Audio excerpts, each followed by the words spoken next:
Australia-wide, it's in excess of 105,000 people per night that are homeless. It's pretty scary in a modern civilised country like ours, yeah.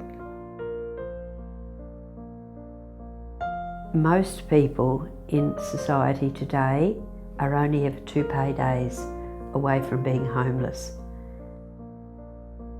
We have 9 conferences who provide support to people in the community. My own conference in the 12 months spent approximately $92,000 and we have supported 3,000 people. My name's Kevin Cantwell. I've had a drug and alcohol problem since I was 18, but I started drinking when I was 12 and then it just got worse.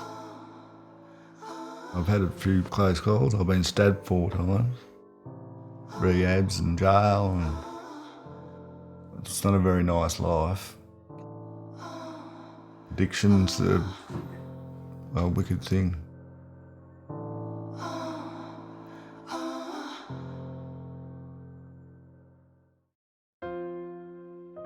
No one forces alcohol down my throat. It's something that I got into when I was a kid and I've never stopped. It's no life. You might think it's good when the party's going well, but it's after the party finishes. That's when you've got to face the consequences of what you've been up to. Some of the stuff you might never remember you've done. If I had wanted food, I'd just ring up my sister and she'd come and help me out, but she got sick of that. They all got sick of me. So what happens when you get into the drugs and alcohol? You end up on the streets. Your family lose faith in you. You lose faith in yourself, self-respect. For months on end, we're just sleeping in cars and on people's couches, blow up mattresses, and I just got sick of it and just wanted my own bed to sleep on. Well, I actually had a call from a community centre on the Sunshine Coast about Kevin, and he was sleeping rough on the beach, and I was told that he had a problem with alcohol. I met with him and he told me some of his story. So I thought immediately that I needed to get Kevin off the street, and he didn't have a rental history, so I phoned the caravan park that I deal with a lot. And initially he settled in really well and he did attempt to stop drinking, but in his own words, boredom got the better of him in the caravan park and he started again. Boredom just set in and started drinking again and started taking pills again and just wiping myself out so you could get through the day. And I really got quite concerned about his physical well-being. He looked really unwell. His health was so bad. I was really actually concerned that he would die. You can't make people do anything. People have to make their own decision. When he decided that he needed help, we said, yes. So when he finally said, I'll do it, we organised the car to pick him up. He was a bit apprehensive when we arrived at the door, but it was all smooth sailing and off he went. Annette and I drove him to Brisbane, took him to detox. I walked him in there. It was a really good day.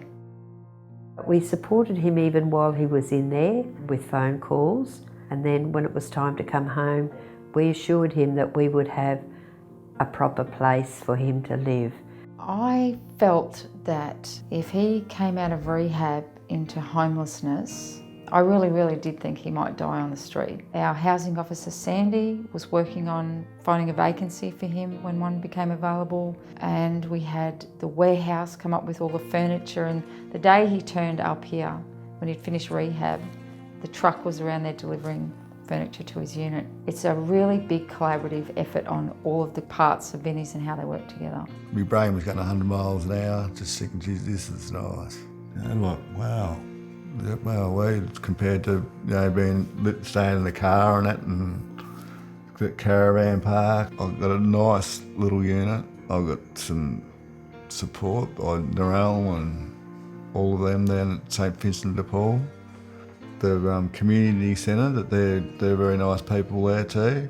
There's a few programs coming up like that I might be interested in and that sort of thing. So it's looking a lot better than it did a few months ago.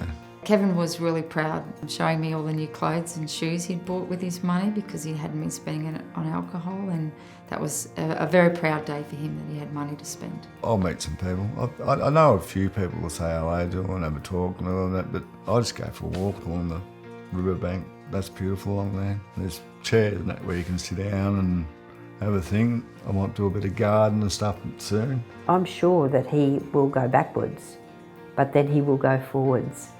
You know, it's not always a plain sailing, and we can see that with support from people like us, that we can help him to take those steps as he needs them. I'm getting back on track. I'm eating well and making sure I go to the things and paying me bills, and I am slowly but surely getting there. You can't do it overnight. All you got to do is put one foot in front of the other and just try again until you get it right. So lucky that I got this place. Very, very lucky. Thanks to Narelle and Sandy and the St Vincent de Paul people. Hadn't it been for them, it would have either been dead or in jail. One of the two. Sometimes they just need someone who can walk with them through the process, and St Vincent de Paul's about a hand up, not a hand out. So to me it's about making people feel that they've got some power over their lives. The Society relies on donations from the public. Our first call is the person who needs, so if we are able to give clothing or furniture, it's given. What we sell is the leftover. Throughout our whole life, we receive so much from other people. I think that we can all give back. It's very special to be involved in people's personal lives. At the end of the day, I can go home and think that I've made a difference.